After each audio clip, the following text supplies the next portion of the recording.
They say winter has a heartbeat in the north. On Christmas Eve, when the moon hangs like a frozen lantern above the world, the ancient forests awaken. Their long shadows twist, their branches creak like old bones, and the dead, it is whispered, remember their names. Tonight, you and I walk into those woods. Beyond Hollow Ridge, a path sinks into a forest so old that even daylight fears it.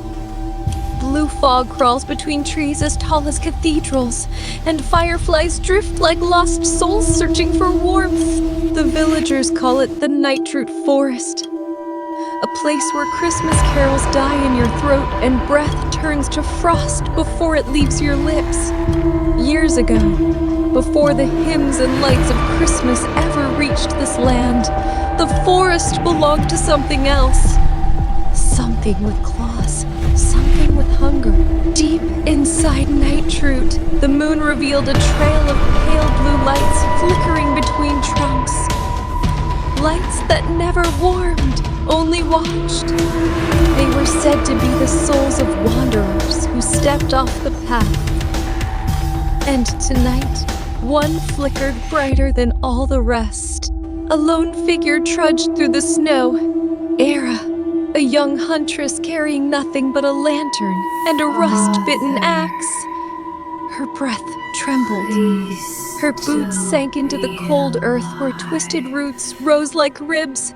She whispered, "Father, please still be alive," for her father had gone missing 3 nights ago. On the night, villagers claimed they heard a howl so monstrous that even the church windows cracked. Snow thickened as Era reached the forgotten graveyard. Crumbling crosses rose like crooked teeth. Skulls poked through the frozen soil as though trying to escape the earth itself. Lightning carved the sky, illuminating a shadowy castle in the distance Wintergate Keep. The fortress carved into the very spine of the mountain. No bird perched here. No priest prayed here. Only silence, and something ancient beneath the ground. Era pressed on, but every grave she passed seemed to whisper her name. Beyond the graveyard lay the ruins of Wintergate Village. Homes leaned like dying men. Snow drifted through broken roofs. One window glowed faintly. A single lantern, swinging inside an abandoned house. Era stepped inside.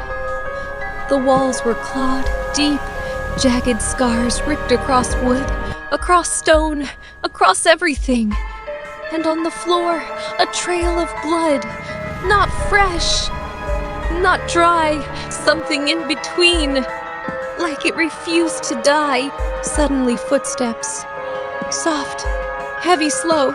She turned, but saw only shadows moving between the houses, slipping behind collapsed walls, stalking, studying, and then a howl. Not from the throat of any natural creature. A howl that cracked the frost on the windows. Era fled into the forest, snow exploding beneath her feet. A single thunderous step cracked the valley floor. Era turned, and the forest opened around a creature carved from winter itself, a towering monster of jagged ice, glowing veins pulsing beneath crystal flesh, green eyes cutting through the blizzard like twin lanterns of death. The Frostborn Devourer. It roared, and the snowstorm roared with it.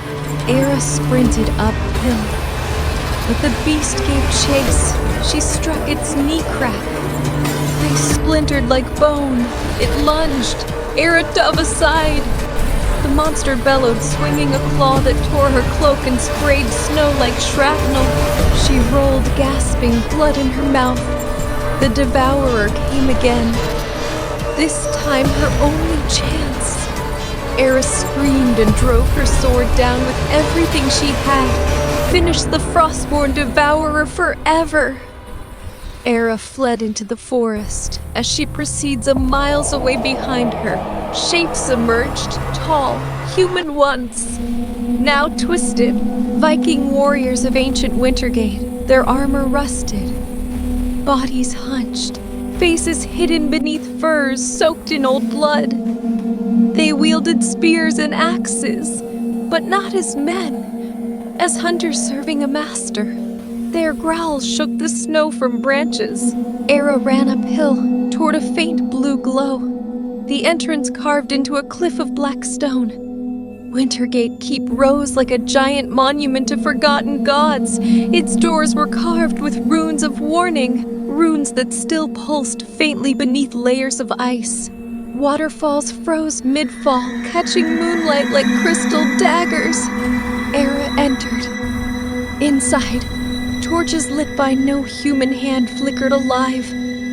The air tasted metallic old, heavy, and there at the far end of the hall, chains lay shattered across the floor. Something massive had been kept here, something that broke free. A growl echoed, a shadow stretched across the floor, and from the darkness stepped a wolf the size of a horse, its fur black as the void, its eyes blazing green like cursed emeralds. This was no ordinary beast. This was Fenris Bajern, the devourer of winter. A voice whispered from the shadows. Era. Her father stumbled into the light, wounded, trembling, but alive. Run, he pleaded. Child, it wears my shape at night. Your father is already gone. And his eyes turned silver.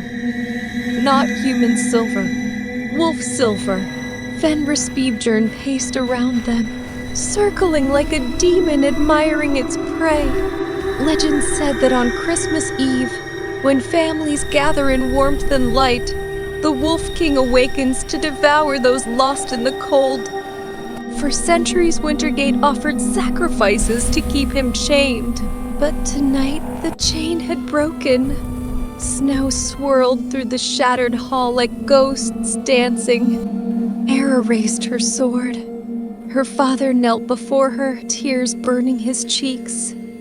I will turn fully at the next moonrise, end it before the beast inside me does. Fenris Bajern roared, shaking the mountain. The world shrank to darkness and heartbeat. Era lifted the sword and chose. The sound echoed through the keep. A howl, neither human nor beast, shattered the night. Some say Era defeated the Wolf King that night. Some say she became the new one. Some say Wintergate Keep collapsed, burying both hunter and monster forever in ice. But each Christmas Eve, if you walk near Nightroot Forest, you can hear a soft howl beneath the carols. A lonely, mournful cry carried by the wind, not of hunger, not of rage, but of sorrow, as if a wolf remembers a girl who loved her father more than she feared the dark, and the forest remembers her too. Merry Christmas, and stay out of the woods tonight.